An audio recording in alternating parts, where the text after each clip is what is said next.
கொள்ளையடித்த பணத்தை முதலீடு செய்யவே முதலமைச்சர் மு க ஸ்டாலின் வெளிநாடு பயணம் சென்றுள்ளதாக தஞ்சையில் நடைபெற்ற அதிமுக கூட்டத்தில் அக்கட்சியின் பொதுச் செயலாளர் எடப்பாடி பழனிசாமி கடுமையாக விமர்சித்துள்ளார்.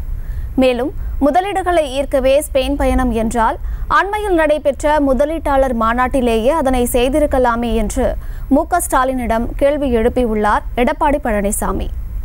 நான் தஞ்சாவூர் மத்திய மாவட்டத்திற்கு வருகிறதே இந்த கூட்டத்தை பார்க்கின்ற பொழுது எதிரிகள் நமக்கு எதிரே இல்லை என்பதை நிரூபித்து காட்டுகின்றனர். திராவிட மாடல் ஆட்சி என்று சொல்லிக் கொண்டிருக்கின்ற பொம்மை முதலமைச்சர் திரு ஸ்டாலின் அவர்கள் 100% அவர்கள் அறிவித்த தேர்தல் அறிக்கை நிறைவேற்றப்பட்டதாக ஒரு பொய்யை சொல்லி முழு பூசணிக்காயை சோற்றிலே மறைத்துக் கொண்டிருக்கின்றார். கொள்ளையடிப்பது ஒன்றுதான் குறிக்கோளாக இருந்து கொள்ளையடித்திருக்கின்றார்கள். அந்த கொள்ளையடித்த பணத்தை முதலீடு செய்வதற்காக இன்றைக்கு வெளிநாடு சென்றிருக்கின்றார் முதலமைச்சர். தொழில் முதலீட்டை ஈர்க்க செல்லவில்லை.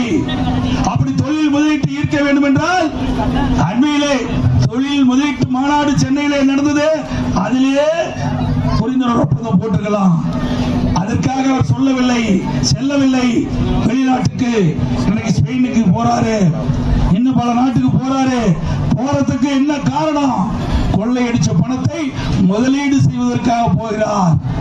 முதலீட கொண்டு வர போகல, கொள்ளையடிச்ச பணத்தை முதலீடு செய்வதற்காக வெளிநாடு சென்ற முதலமைச்சர் இன்றைய முதலமைச்சர் திரு ஸ்டாலின் அவர்கள்.